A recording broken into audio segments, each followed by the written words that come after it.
Hi, I'm Karna Hauck, and I teach art at Northfield High School. And I want to just quickly introduce the project that you're going to see in this video.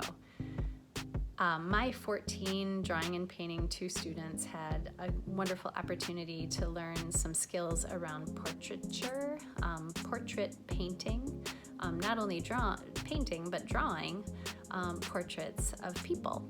So we did this in kind of a unique way. We 2 years ago tapped into a wonderful organization in Iowa called the Memory Project.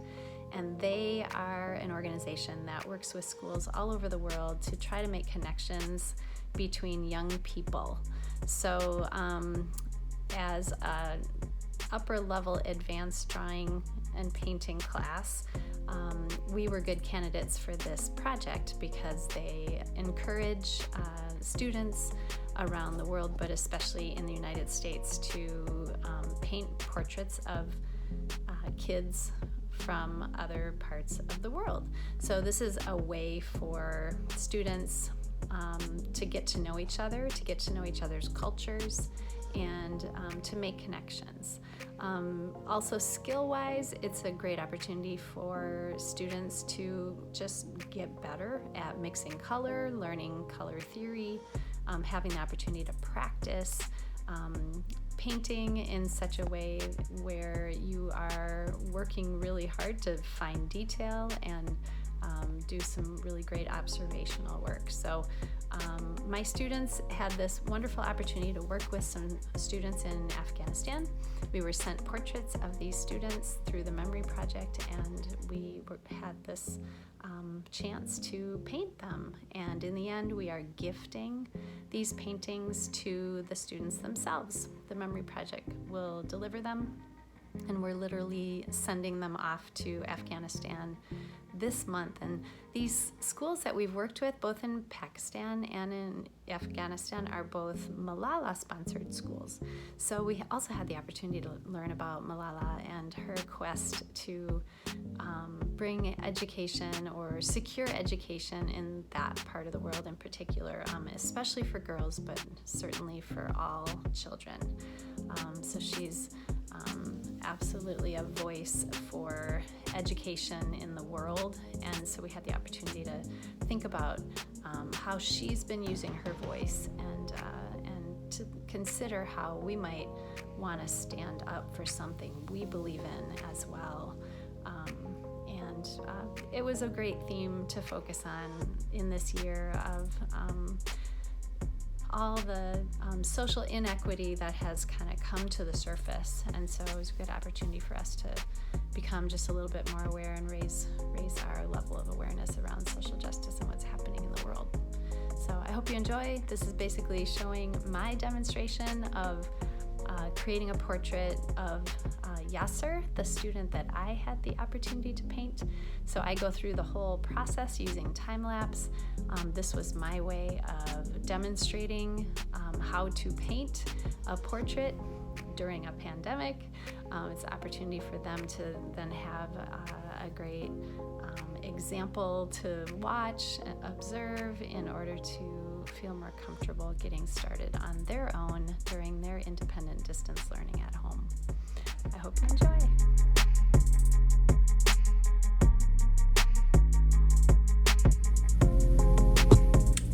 I am all set up to begin my painting of my portrait for the Memory Project, and I'm really excited. I'm preparing my paint right now, so basically I have my wet palette ready with my sponge and my paper. Of course, I got my sponge wet. I squeezed it out just a little, not until it was really dry, but basically I squeezed it out a bit, put it back in, then I added the paper by just getting the entire paper wet, letting it drip so it wasn't sopping wet, and then laying that paper on top of the sponge. This is really a great method. It keeps your paints nice and wet while they're being stored, as well as while you're working in it. As you know, working with acrylic paint can be tricky because acrylic paint dries really pretty quickly. That is sometimes a good thing, but not while you're trying to do a lot of wet blending. So having this wet palette is just such a slick method of working. So I'm going to be basically putting my video on time-lapse, and I'm just going to show you as I mix some of my colors and just prepare them in my palette to get ready to paint. This is so important. Make sure that you make your piles, make plenty of different skin tone choices so that you can just have fun painting with all the mixed colors that you have created.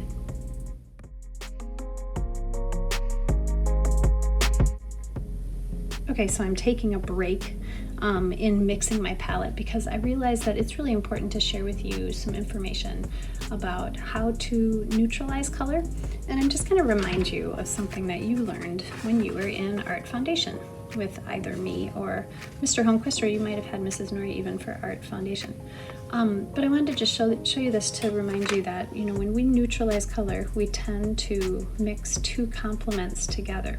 Okay, and by mixing those two together, we make these duller versions. So this dull version of red is made by mixing a tiny bit of green with that pure red, right? So it ends up being almost like a dirty red. And this one is a little bit closer to brown. This one is a little bit closer to brown, but it's adding a teeny bit of red to the green. This one is getting closer to that brown, so it's just like a greenish hint in that brown color. And then that middle color there is as pure brown as we could possibly make. That's what we were going for. These colors up here are all tints of those colors, and so basically by connecting a little bit of white to that color, you're able to make a lighter version, right? Which is starting to remind us of skin tones, and this one maybe has even better examples of skin tones. So, you know, as you're moving toward brown with your orange, you're adding white to those colors, and you're getting some really lovely tones that are connected to the skin colors that we're maybe sort of looking to create. So as I look at Yasser, as I look at him, I see lots of different colors in his skin tone. I see a very light skin tone in the nose area. I see kind of a rosy skin tone in the cheeks and in the lips. I see lots of yellow browns. So as I'm looking at those neutralized colors, I'm saying to myself, do I see red? Do I see yellow? Do I see orange? What is the color on the color wheel that it most resembles? And then I'm going to basically work with that color and its complement to dull it down, add white, and begin making piles. So that's how I'm making determination around what I need to use to make these colors, right? It's hard to know, what do I start with, right? Okay, so I'm going to mix together the green and the red to make some brown colors to start with. I'm going to also work with orange and blue because I can make some different browns with orange and blue than I can with red and green. So I'm going to mix a couple browns first, and then I'm going to start to lighten them and add some yellows, some oranges, some reds to them to warm them up.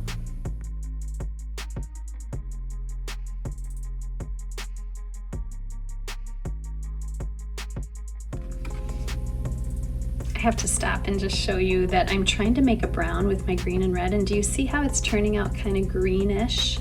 Here it's kind of greenish. This one looks kind of purplish. Okay, that is an indicator that basically my green has too much blue in it. So I'm going to add a little bit of yellow to my green to equalize it to be a better green, and then by mixing that with my red, it should be able to make a brown. So sometimes you have to experiment a little bit in order to get to that brown.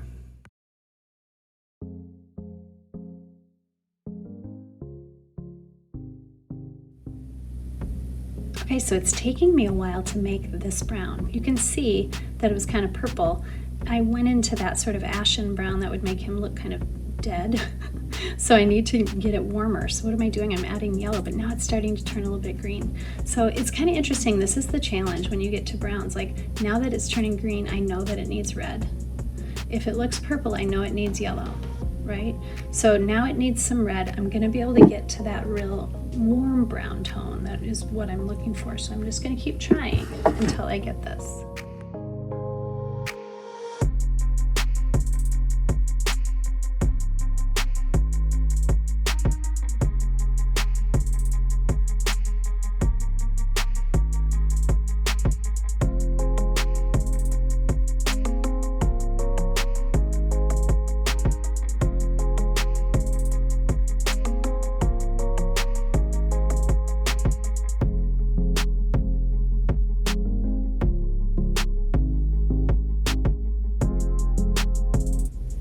Okay, I feel good about all the different flesh tones that I've created, and now I'm going to get started. So I'm definitely referencing my photo. I've placed it over here now, and I'm definitely going to be able to reference it and really study it closely as I paint. Working with a wet on wet technique where I'm laying down some color, laying down the color right next to it, blending them together and working my way across the face in that way.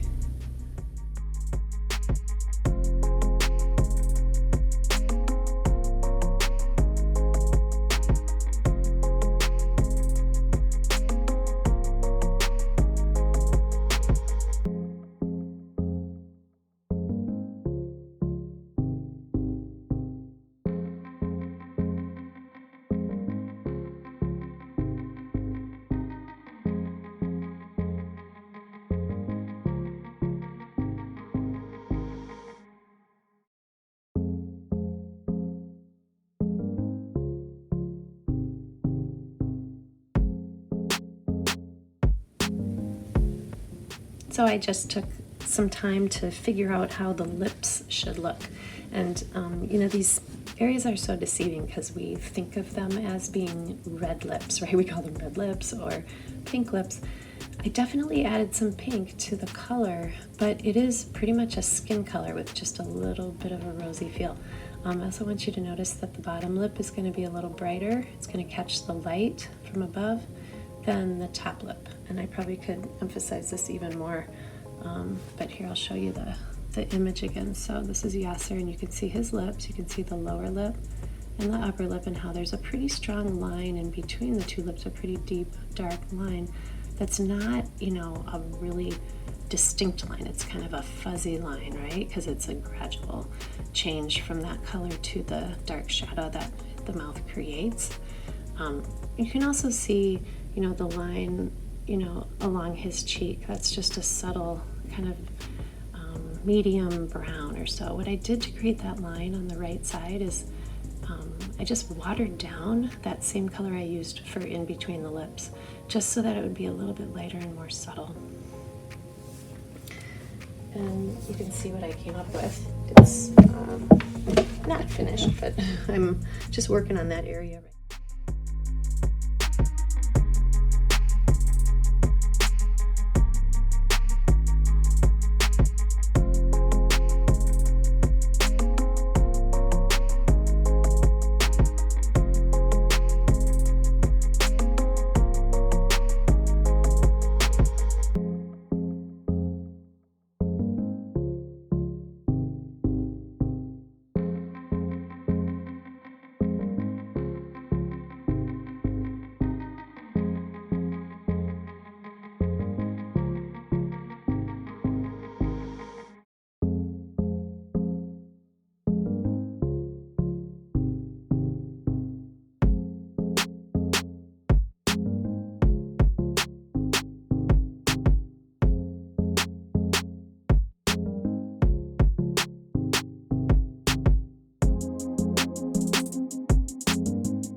Okay, so I just put in the basic eye color. I think I'm going to add some more layers to make it a little deeper and darker because his eyes are really deep and dark. However, the sparkle in the eye is really important. Don't lose that sparkle. That's really what gives the portrait life. That sparkle looks white, but it's not white. So if you were to take an eyedropper of that color, if you had your picture in Autodesk Sketchbook or Photoshop, you would probably find that it was, like a lighter tan. It's probably not this color orange. That's my original ground color, but I'm just gonna, not go too far with that. I'm also gonna really pay attention to the whites of the eyes, which are not white. They're gonna be super dirty white, like a gray, likely, or maybe a little bit warmer gray to go with the warm tone of his skin. I'm gonna get started on the hair. Right now it looks kind of almost creepy, kind of you know, it doesn't look like he's super healthy, but I think once we get the rest of the color in, then it'll start to make more sense. The hair will bring out a lot of contrast. And I'll probably adjust the nose. The nose seems awfully bright at the bottom, so there's some things I need to do, including adding the eyebrows and some other details. So I probably will go with his shirt is white, and I'm probably going to go a little bit lighter with the shirt just to kind of counterbalance the darkness of his hair, even though I could change his shirt color if I wanted to. I still really like how the background looks. I don't foresee changing that. I think it's going to be a really nice texture. So I'm trying to protect it and make sure that I'm not going over those edges very much.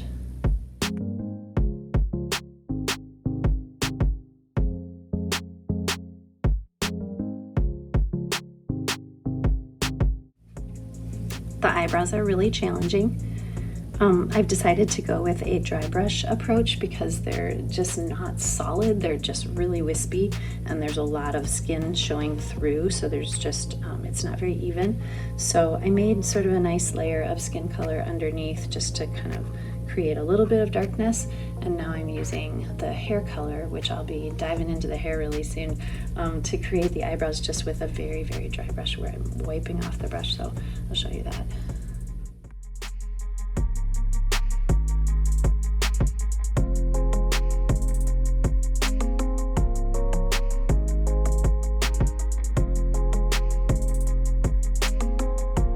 Okay, well, once again, without the hair, I think the eyebrows look a little bit weird, but I do think that created the look that I was going for. So it's really difficult to make those textures, so dry brush seems to be a really great technique for areas such as that aren't real solid, that need a little bit of texture. So I'm anxious to dive into the hair now. I think this will really change things. So I'm gonna go ahead and add a little bit more black to my palette.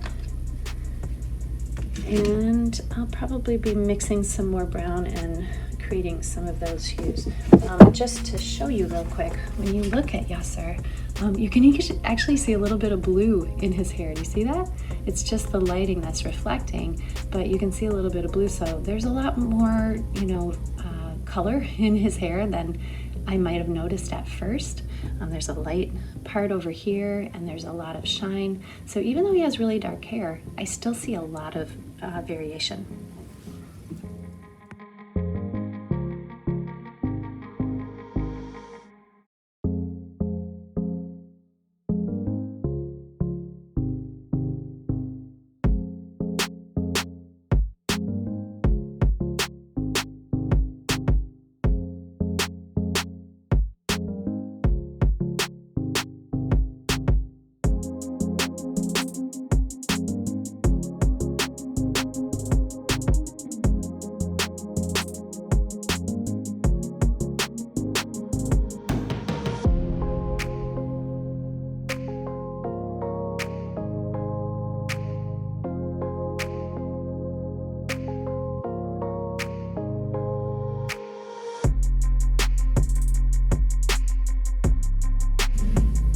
Decided to get bold and make the whites or the little sparkle in the eye have a teeny bit of blue in it. I'm also adding a little bit of texture to the hair. I think I'm going to mellow it out, but I'm going to add some lighter kind of blue texture to the hair.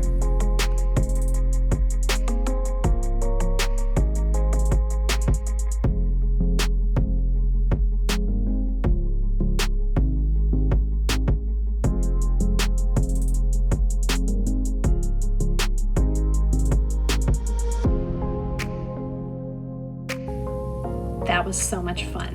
I totally want to paint more portraits now. I love this. I am so happy with how it turned out, and I love the painterly quality. I don't care that it's not perfect. I think if I stare at the ears, they kind of bug me. If I stare at certain parts, it feels unfinished.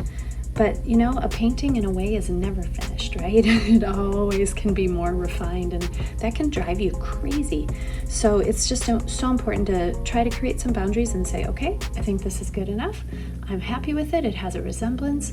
I really like the shirt. I actually kind of left it unfinished to a certain degree. I left some of that ground color showing through. And I varied the whites, so there's some blues and some tans, and I just tried to keep it really simple. And I like that. I like that it kind of brings the focus to the eyes and to the real detail parts, the lips and the face. And so I'm super excited about this. It's going to be so much fun to send this to Yasser and to just imagine what he will do when he sees it for the first time.